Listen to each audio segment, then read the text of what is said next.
தந்தி தொலைக்காட்சி நேயர்களுக்கு வணக்கம். நல்லதை சொல்வோம், நல்லதை செய்வோம், நல்லதே நடக்கும். இன்று 17/7/2025 வியாழக்கிழமை ரேவதி நட்சத்திரம் இரவு 3:26 வரை, பிறகு அசுவதி நட்சத்திரம். இன்றைக்கு நான் உங்களுக்கு சொல்ல இருக்கிற நல்ல கருத்து, இன்றைக்கு ஆடி மாதம் பிறந்து விட்டது. ஆடி என்று சொன்னாலே ஆடிப்பட்டம் தேடி விதை என்பார்கள். ஆடிப்பெருக்கு என்று வரும் ஆடி 18ஆம் தேதி. இந்த ஆடி மாதத்தில் என்ன ஒரு சிறப்பு என்றால், அம்பிகை வழிபாடு ஆலயங்கள் தோறும் நடைபெறும். எங்கு பார்த்தாலும் மஞ்சள் வண்ணத்திலே ஆடை அணிந்து கொண்டு மக்கள் எல்லாம் அங்கு ஊர்ந்து செல்வார்கள். அப்படிப்பட்ட அம்பிகை வழிபாடிலே என்ன சொல்கிறார்கள் என்றால், அம்பிகை இருக்கும் ஆலயங்களிலே கூழ் ஊற்றுவார்கள். அது கேப்பை கூழ். அந்த கேழ்வரகிலே என்ன போட்டு இருப்பார்கள் என்றால், வேப்பந்தழை கொஞ்சம் இருக்கும், பச்சை மிளகாய் இருக்கும், அதோடு சின்ன வெங்காயம் இருக்கும். இவற்றை எல்லாம் நறுக்கி போட்டு இந்த கூழாக ஊற்றுவார்கள். எல்லோரும் வாங்கி குடிப்பார்கள். இது எதற்கு என்று சொன்னால், இந்த ஆடி மாதத்திலே வருகின்ற காற்றின் மூலமாக நோய் கிருமிகள் பரவாமல் இருக்க இது ஒரு நோய் எதிர்ப்பு சக்தி தரக்கூடிய ஒன்று என்பது நீங்கள் அறிந்து கொண்டிருப்பீர்கள் என்று நினைக்கின்றேன். பொதுவாக பல இடங்களிலே இப்படி கூழ் ஊற்றுகிறார்களே, ஆடி மாதத்திலே ஆலயங்களில் எல்லாம் இப்படி கூழ் வாங்கி குடித்தால் என்ன பலன் என்று நீங்கள் நினைக்கலாம். அதுக்கு பொதுவாக ஆடி காற்றில் அம்மியும் பறக்கும் என்ற ஒரு பழமொழியை நினைவில் கொள்ளுங்கள். அம்மி பறக்காது, ஆடி காற்றில் அம்மையும் பிறக்கும் என்று இருக்க வேண்டும். ஆடி காற்றில் அம்மையும் பிறக்கும் என்ற பழமொழிதான் மருவி ஆடிக்காற்றில் அம்மையும் பறக்கும் என்று வந்துவிட்டது. இந்த ஆடி மாதம் அடிக்கின்ற காற்று இருக்கிறதே, ஒரு இடத்தில் இருக்கக்கூடிய அந்த அம்மை நோய் இருக்கு, அந்த கிருமிகளை அப்படியே கொண்டு வந்து அடுத்த இடத்திலே சேர்த்து விடுவாம். அம்மையும் ஆடி காற்றில் அம்மையும் பிறக்கும், அம்மை பிறந்து கொண்டே இருக்கும். ஆகையினாலே தான் அந்த அம்மை நோய் வராமல் இருக்க, உடல் ரொம்ப ஹீட்டாகாமல் இருக்கிறதுக்கு, உடல் உஷ்ணம் தணியவும், அந்த அம்மை நோய் தாக்குதல் இருக்காமல் இருக்கவும் இது போன்ற கூழ்களிலே அந்த வேப்ப இலை, கேழ்வரகு கூழ், அதுக்குள்ளே இணைத்திருக்கக்கூடிய அந்த பச்சை மிளகாய், அதே போல சின்ன வெங்காயம், இவற்றையெல்லாம் போட்டு குடிக்கின்ற பொழுது நோய் எதிர்ப்பு சக்தி நமக்கு கிடைக்கிறது. அந்த நோய் எதிர்ப்பு சக்தியின் விளைவாக நமது உடல் ஆரோக்கியமாகிறது. எனவே அம்பிகை வழிபாட்டுக்கு செல்கின்ற பொழுது அங்கே உடலும் நலமாகும், உள்ளமும் நலமாகும் என்ற கருத்திலே வைத்தார்கள். சரி, மஞ்சள் வண்ண ஆடை எதற்கு கட்டிச் செல்கிறார்கள் என்றால், மங்களம் என்று நாம் நினைக்கலாம். இருந்தாலும் மஞ்சள் என்பது ஒரு கிருமி நாசினி. எங்க வீட்டுக்கு வலம்புரி ஜான் ஒரு முறை வந்திருந்தார். ஒரு 30 வருஷத்துக்கு முன்னாடி வந்திருந்தார். அவர் வந்திருந்த போது என்ன சொன்னார், எங்க வீட்டில் வந்து உட்கார போதுக்கு முன்னாடி என்னை பார்த்தாரு. நான் ஒரு ஊதா கலர் சட்டை போட்டிருந்தேன், ப்ளூ கலர் சட்டை.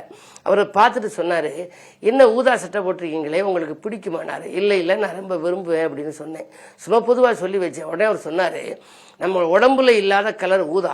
எல்லா கலரும் இருக்கு, கருப்பு இருக்கு, கண்ணுல கருப்பு இருக்கு, முடியல கருப்பு இருக்கு. ஆனா உடம்புல இல்லாத கலர் ஊதா. இந்த ஊதா கலர் வண்ணத்துல நீங்க ஆடை அணிந்து கொண்டால் சூரிய கிரணங்கள் அந்த ஊதா சட்ட வழியாக உள்ளே பாய்ந்து நம்முடைய உடலை ஆரோக்கியமாக வைத்திருக்கும். ஆகையினாலே எனக்கு பிடித்ததெல்லாம் ஊதா, மற்றதெல்லாம் சாதா அப்படின்னு சொல்லிட்டு தான் உட்கார்ந்தாரு.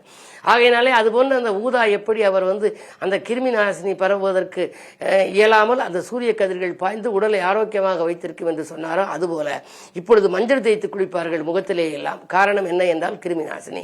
மஞ்சள் என்பது ஒரு கிருமி நாசினியாக இருப்பதனாலே தான் அந்த மஞ்சள் வண்ணத்திலுள்ள புடவையை அணிந்து கொண்டு, சட்டைகளை அணிந்து கொண்டு மக்கள் செல்கிறார்கள். ஆகையினாலே இப்படியெல்லாம் அந்த காலத்திலிருந்து முன்னோர்கள் கடைபிடித்த அந்த முத்தான அந்த கருத்துக்களை நாமும் ஏற்று கடைபிடித்து, இந்த மாதம் தொடங்கிவிட்டது, இனி அம்பிகையை வழிபட வேண்டும். அம்பிகை வழிபாடு மட்டுமல்ல, இதுபோல கூழ் ஊற்றுவது, கூழ் குடிப்பது போன்றவற்றெல்லாம் நீங்கள் ஈடுபாடு வைத்துக் கொள்ளலாம். உங்கள் இல்லத்திலும் கூட நீங்கள் இது போன்ற கேழ்வரகு கூழ்களை காய்ச்சி அதில் இது போன்றவற்றை சேர்த்து உடல் ஆரோக்கியமாக இருப்பதற்கு நீங்களும் குடிக்கலாம் என்று சொல்லி, இந்த அம்பிகை வழிபாடு இன்பம் வழங்கும் திருநாள் இன்று தொடங்கிவிட்டது என்று சொல்லி, இனி இந்திய ராசி பலன்களை இப்பொழுது உங்களுக்கு வழங்கப் போகின்றேன்.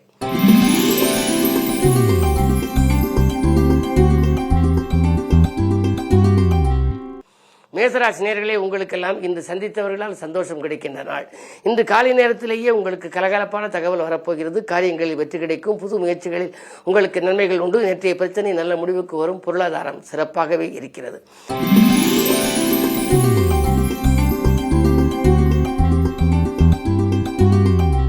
ரிஷபராசி நேயர்களே, வாங்கல் கொடுக்கல் ஒழுங்காகும். வழிபாட்டில் கவனம் செலுத்துவீர்கள். அலைச்சலுக்கேற்ற ஆதாயம் கிடைக்கும். கனவுகள் எல்லாம் நனவாகும். நாணயமும் நம்பிக்கையும் கொண்ட நண்பர்கள் உங்களுக்கு நல்ல தகவலை கொண்டு வந்து சேர்க்கப் போகின்றார்கள். பெண்வெளி பிரச்சனைகள் அகலும். இந்த நாள் ஒரு இனிய நாள்.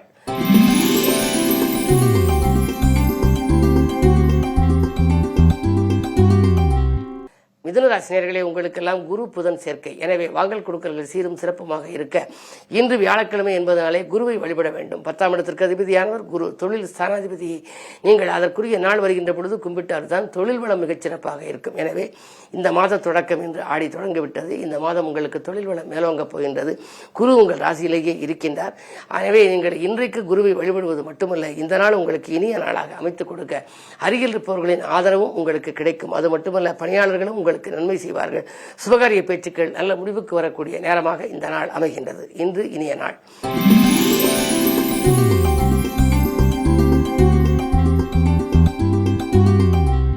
கடகராசி நேயர்களே, உங்களுக்கு ராசியிலேயே சூரியன், தனாதிபதி சூரியன் இருக்கின்ற பொழுது தன வரவுக்கு குறைவு இருக்காது. நினைத்ததை முடித்து நிம்மதி காண்பீர்கள். நிலையான வருமானத்திற்கு வழிபிறக்கும்.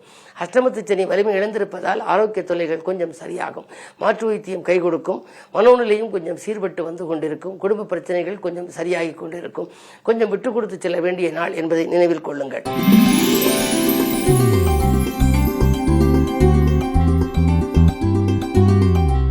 சிம்மராசினியர்களே, உங்களுக்கு சந்திராஷ்டமம். எதை செய்தாலும் யோசித்து செய்ய வேண்டும். காரிய வெற்றிக்கு கடவுள் வழிபாடு உங்களுக்கு தேவை. வாய்ப்புகள் எல்லாம் உங்களுக்கு வந்தாலும் உபயோகப்படுத்திக் கொள்ள இயலாது.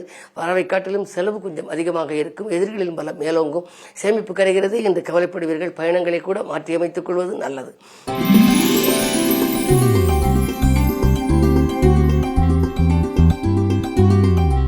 கன்னிராசி நேயர்களே, உங்களுக்கெல்லாம் இன்று இடமாற்றங்களால் இனிய மாற்றம் ஏற்படும் நாள். எதையும் ஒரு முறைக்கு பல முறை யோசித்து செய்வது நல்லது. நல்ல வாய்ப்புகள் 1-2 வரலாம்.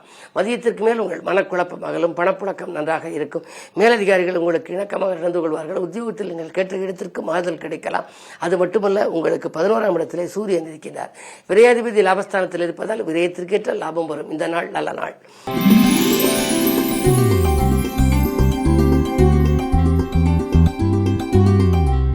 துலாம் ராசினியர்களே, உங்களுக்கு தொட்டது துலங்கும் நாள். தொழில் வளம் மேலோங்கும். கனிவாக பேசி காரியங்களை சாய்த்துக் கொள்வீர்கள். காற்றுள்ள போதே தூற்றிக்கொள் என்பதற்கேற்ப வாய்ப்பு வருகிற பொழுதே அதை உபயோகப்படுத்திக் கொள்ள வேண்டும் என்று விரும்புவீர்கள். அந்த அமைப்பு இன்றைக்கு உண்டு. புதிய ஒப்பந்தங்கள் அடுக்கடுக்காக வரலாம். இன்று நல்ல நாள்.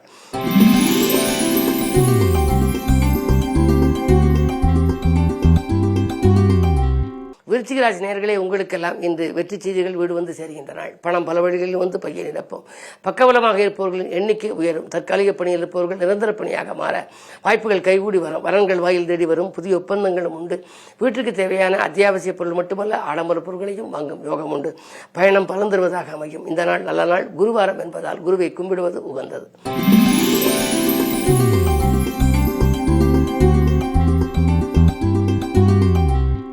தனுசு ராசி நேயர்களே, இன்றைக்கு குருவாரம். குரு உங்கள் ராசியை பார்க்கின்றார். அதிகாலையிலேயே நீங்கள் வியாழக்கிழமை என்பதனாலே குருவை வழிபட்டு காரியத்தை தொடங்கினால் குதூகலமும் நடைபெறும். சந்தோஷ வாய்ப்புகளையும் சந்திப்பீர்கள். அஷ்டமத்திலே சூரியன் மறைந்திருக்கிறார். அரசு வழியில் ஏதேனும் ஒரு சிலருக்கு சிக்கல்கள் வரலாம். மறைமுக எதிர்ப்புகள் உண்டு. வியாபார போட்டிகளை சமாளிக்க நேரிடும். அதே நேரத்தில் 3லே சனி வக்கர இயக்கத்தில் இருப்பதால் முன்னேற்ற பாதையில் சிறு சிறு தடைகள் வரலாம். குறிப்பாக உடன்பிறப்புகளை அனுசரித்து வைத்துக் கொள்வது நல்லது.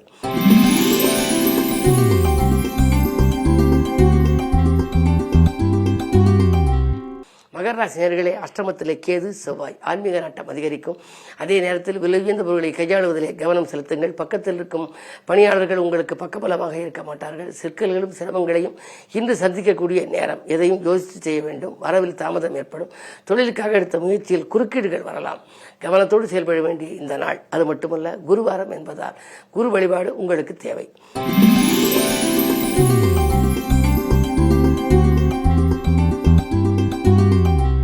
கும்பராசி நேயர்களே, உங்களுக்கு இன்று இனிய நாள். எண்ணங்கள் எளிதில் நிறைவேறும். இல்லத்தில் சுபகாரிய பேச்சுக்கள் நல்ல முடிவுக்கு வரும். அரசியல் ஈடுபாடு கொண்டவர்களின் ஆதரவு உண்டு. பாகப்பிரிவினர்கள் சுமூகமாக முடியலாம். புதிய இடம் வாங்குவது, சொத்து வாங்குவது பற்றி சிந்திப்பீர்கள். எதிரிகள் விலகுவார்கள். லாப நோக்கத்தோடு பழகியவர்களை இனம் கண்டு கொள்வீர்கள். உத்தியோகத்தில் கூட உங்களுடைய பணியை பாராட்டி மேலதிகாரிகள் சிறப்பாக பாராட்டுவர். இந்த நாள் இனிய நாள்.